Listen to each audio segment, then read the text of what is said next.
subhanahu wa ta'ala is the greatest. He does not need your ibadah, does not need your concentration. Allah is not waiting for your charity. Allah's kingdom and dominion does not increase with your dhikr and tasbih and ruku' and sujood. We need Allah. We need Allah.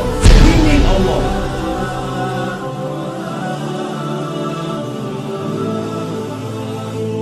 The issue of salat, the problem that we are facing with salat is that salat has to do with spirituality.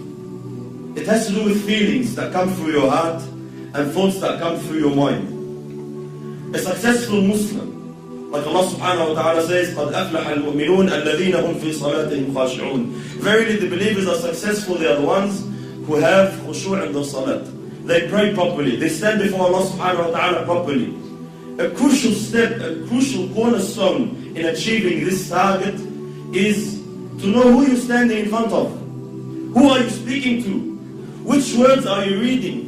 These feelings, this set of feelings, they have to come through your heart, and the more they take you on, the more they are in your heart, the better your salat is. And the weaker these thoughts and feelings come to your heart, the weaker your prayer is. Most of us, my brothers and sisters, when we stand in our salat, we are daydreaming. That's the honest truth. 90% of us, we're daydreaming in our salat. We're not even thinking of what we are supposed to think about.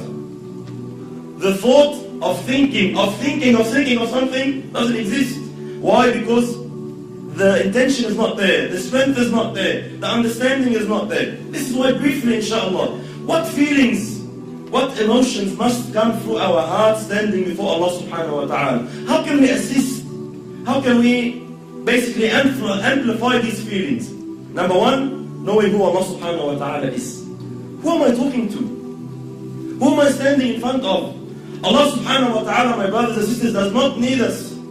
Allah subhanahu wa ta'ala is the greatest. He does not need your ibadah, does not need your concentration. Allah is not waiting for your charity. Allah's kingdom and dominion does not increase with your dhikr and tasbih and ruku' and sujood. We need Allah. We should be honored. Every single one of us, the second you make takbir, the second you say Allahu Akbar, should be honored. That Allah subhanahu wa ta'ala has allowed you a window of opportunity to speak to Him, to stand before Him. This is why the ulama say, whoever wants to talk to Allah, he should pray. You want to talk to Allah, start praying. When you're praying, you are directly, with no barriers, with no intermediaries, with no interpreters, you are speaking to your Lord, your Creator. This is why very, very important that we realize who we're talking to, my brothers. It's a small brief hadith. You know, Allahu Akbar, the understanding we should have who Allah subhanahu wa ta'ala is. Muhammad sallallahu alayhi wa sallam says in the authentic hadith, أَطَّتِ السَّمَاء وَحُقَّ لَهَا أَنْ طَئِتْ. The heavens have squeaked. You know, when you jump on a horse or a camel, the saddle makes a squeaky noise from the weight. أَطَّتِ السَّمَاء وَحُقَّ لَهَا أَنْ طَئِتْ. The heavens have squeaked, and they have a right to squeak. مَا فِيهَا مَوْضَعَ أَرْبَعَ أَصَابِعَ. Our Prophet is saying, our teacher is saying, sallallahu alayhi wa sallam, there's no space of 4 fingers in all this universe, إِلَّا وَمَلَكٌ سَاجِدٌ لِلَّهِ تَعَالَى, except that there is an angel who has prostrated his head before Allah subhanahu wa ta'ala. Every 4 fingers, billions and billions of angels, billions and billions of creations of Allah are continuously praising Allah subhanahu wa ta'ala. Allah subhanahu wa ta'ala says, تُسَبِّحُ لَهُ السَّمَوَاتُ السَّبْعُ. The 7 heavens and what it contains, and what is in there. تُسَبِّحُ لَهُ السَّمَوَاتُ السَّبْعُ وَالْأَرْضُ, and the land, وَمَنْ فِيهِنْ, and everyone inside it, and everyone within the boundaries. تُسَبِّحُ لَهُ السَّمَوَاتُ السَّبْعُ وَالْأَرْضُ وَمَنْ فِيهِنْ وَإِن مِّن شَيْءٍ إِلَّا يُسَبِّحُ بِحَمْدِهِ وَلَكِنْ لَا تَفْقَهُونَ تَسْبِيحَهُ. Everything is praising Allah. Rock, land, tree, whatever it is praising Allah, glorifying Allah. وَلَكِنْ لَا تَفْقَهُونَ تَسْبِيحَهُ إِنَّهُ كَانَ حَلِيمًا غَفُورًا. But you don't understand, you don't comprehend the praise, you can't hear the praise. But everything is praising Allah. Allah is not in need of you. Allah is not in need of you standing, feeling obliged like most of us. Why do we pray? Majority of us, my brothers, we pray to offload the obligation. Alhamdulillah, I finished my salat. If you come and stand before Allah with this intention, are you unaware that Allah subhanahu wa ta'ala knows exactly what is going through your heart at that stage? When you come and say, I just want to get dhuhr over and done with.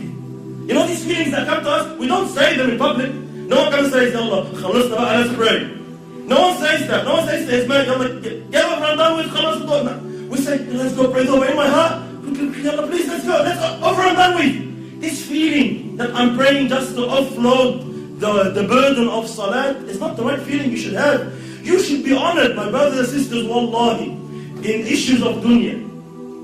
When we deal in our dunya here, with human beings like us, wallahi, subhanallah, if you stand in front of someone you're afraid of, like a judge in court, or a bully of some sort in Auburn, or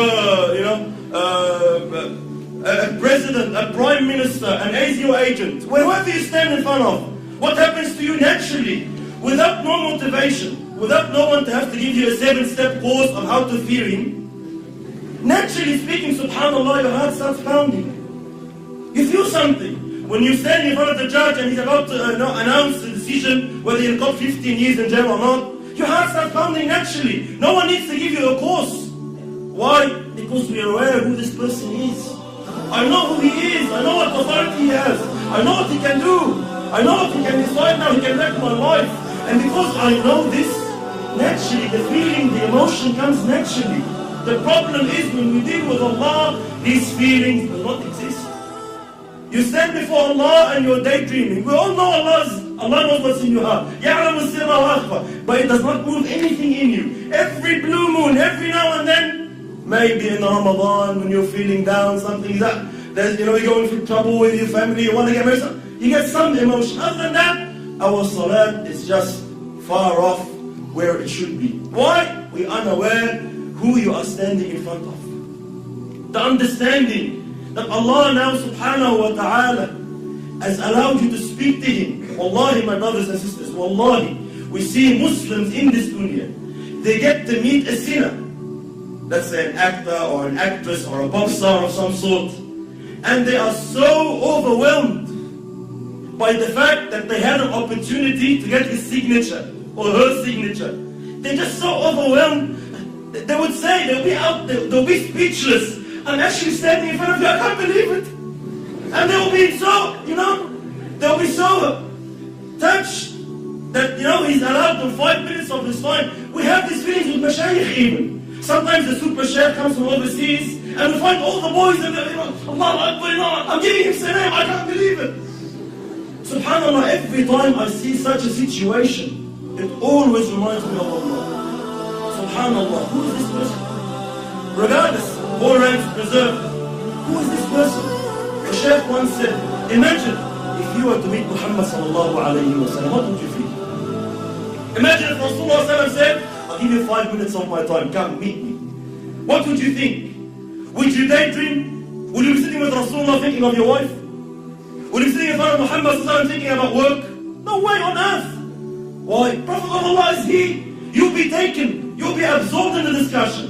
But subhanallah, we stand before Allah every day 5 times daydreaming. Why? We are unaware who Allah subhanahu wa ta'ala is. And how patient is Allah? How merciful is Allah subhanahu wa ta'ala, my brothers? Imagine Allah subhanahu wa ta'ala knowing, seeing what's in your heart. He gave you everything. He gave you the wife you're busy with. He gave you the husband you're busy with. He gave you the job you're thinking of. He gave you everything you're thinking about that's distracting you from Him. And He knows that, and He is patient with you. He is Halim subhanahu wa ta'ala. He still accepts you. He still allows you. Subhanallah. Imagine a prime minister allows a peasant to come and meet him for 5 minutes. Says, alright, you have problems, come. I'll allow you to meet the prime minister. But the peasant comes, he enters the office, and he starts playing with things around in the office, forgets about the prime minister. What will happen to this guy? He'll be banned. You will never ever have a chance to meet the prime minister again. Why? You're an idiot. We allowed you the chance, we opened the door for you, and you don't want to present your situation. You don't want to say anything. You get busy with something else. Why did you come? Likewise, imagine Allah subhanahu wa ta'ala, the King of Kings, 5 times a day allows you an opportunity to speak to Him, to complain to Him, to beg of Him, to ask of Him, and you are daydreaming. And Allah subhanahu wa ta'ala still allows you. Allah doesn't ban you. Allah doesn't say, this guy is disrespectful. No, Allah is patient. Allah waits subhanahu wa ta'ala. You will understand. You will come back. So very, very important. Step 1, who Allah subhanahu wa ta'ala is.